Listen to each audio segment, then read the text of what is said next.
que Paulo trata chama-se ressurreição.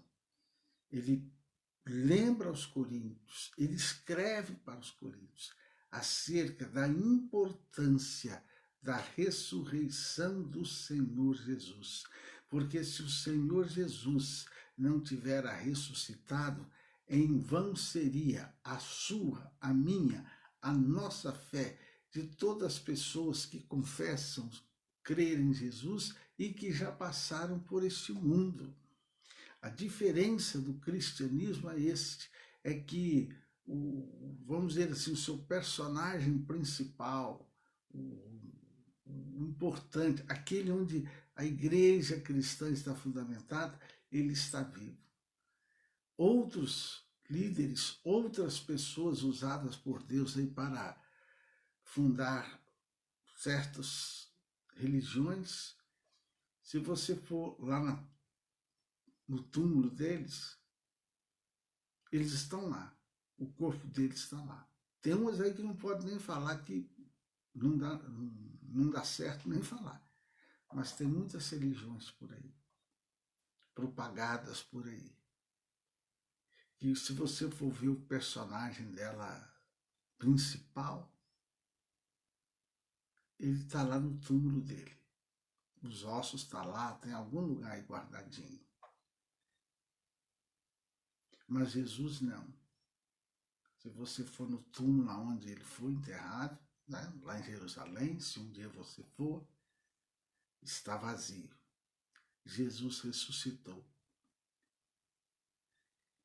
E é o que Paulo fala aqui, em 1 Coríntios capítulo 15, versículos 5 e 7, ele fala assim, porque ele começa dizendo para os coríntios no versículo 4, que Jesus foi sepultado e ressuscitou ao terceiro dia segundo as Escrituras. Aí então Paulo, a partir do versículo 5, ele fala, e que Jesus foi visto por Cefas e depois pelos 12. Depois foi visto uma vez por mais de 500 irmãos, dos quais vive ainda a maior parte, mas alguns já dormem também. Depois foi visto por Tiago, depois por todos os apóstolos, e por derradeiro de todos apareceu também a mim, como a um nascido fora do tempo, porque eu sou o menor dos apóstolos, que não sou digno de ser chamado apóstolo, pois que persegui a igreja de Deus. Você sabe que Paulo foi o maior matador de cristãos. Seu nome era Saulo. E depois ele teve um encontro pessoal com Jesus. E ele aqui diz que ele era o menor dos apóstolos. Ele nem se achava digno de ser chamado de apóstolo, de tanto que ele perseguiu a igreja. Então, quer dizer para você o seguinte, Jesus vive, ele vive. Olha, naquela época, muitas pessoas testemunharam a ressurreição de Jesus, como os apóstolos e membros da igreja primitiva. Olha, de uma só vez, meus amados, Jesus ele apareceu para 500 pessoas, no mesmo tempo, 500 pessoas o viram.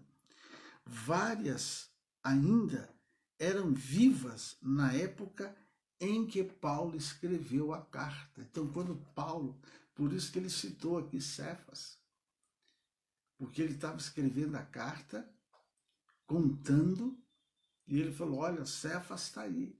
Tem gente que está vivo no nosso meio que viu a Jesus Cristo, certo, amados? Para que as pessoas pudessem confirmar, foi mesmo, é verdade que ele está falando? Você viu mesmo ele vivo?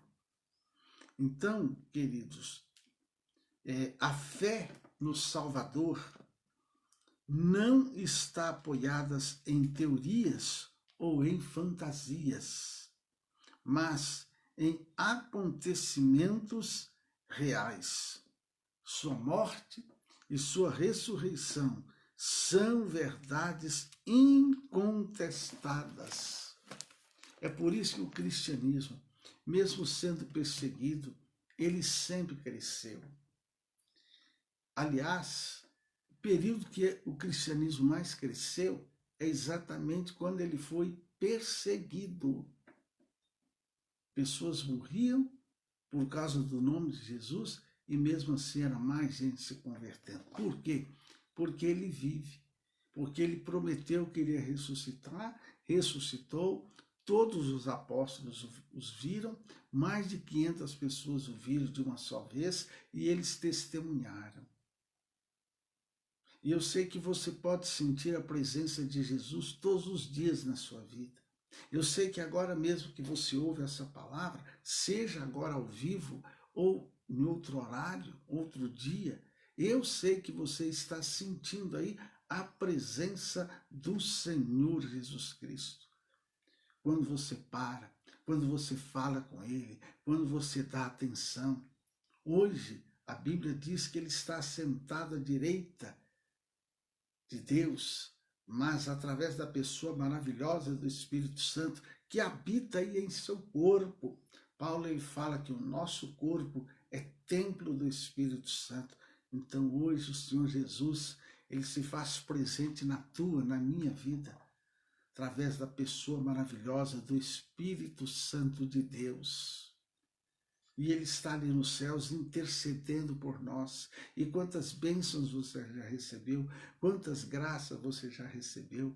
Às vezes a angústia, a tristeza, às vezes você pode estar atormentado, atormentada, mas quando você ora e você pede, Jesus fala comigo, Jesus me socorre, você sente Ele socorrendo. Quantas vezes você sentiu Ele tirando assim aquela angústia da sua alma, aquela dor, aquela tristeza? Quantas vezes você parecia que ia se acabar, ia morrer, ia desanimar, e você sentiu o Senhor Jesus te fortalecendo? Quantas vezes você estava enfrentando situações dificílimas, e de repente você chega numa igreja, começa a ouvir a palavra de Deus e você vê que Jesus está falando com você. Você vê que aquelas palavras que saem da boca daquele ministro, daquela pastora, missionário, elas são vindas de Deus. É Deus falando com você, é Deus te consolando, é Deus te confortando, é Deus te fortalecendo. Então Ele vive. É por isso que você crê em Jesus, porque você tem convicção de que Ele vive.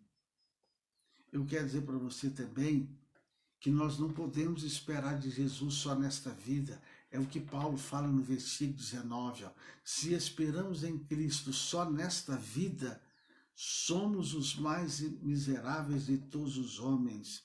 Olha só, queridos, se a fé que uma pessoa diz ter se limita a receber os favores de Deus neste mundo, desprezando assim a sua maior recompensa, que é a vida eterna, ela é a mais miserável de todas. Ou seja, tem gente que só quer Jesus para, Jesus, eu estou precisando de um carro.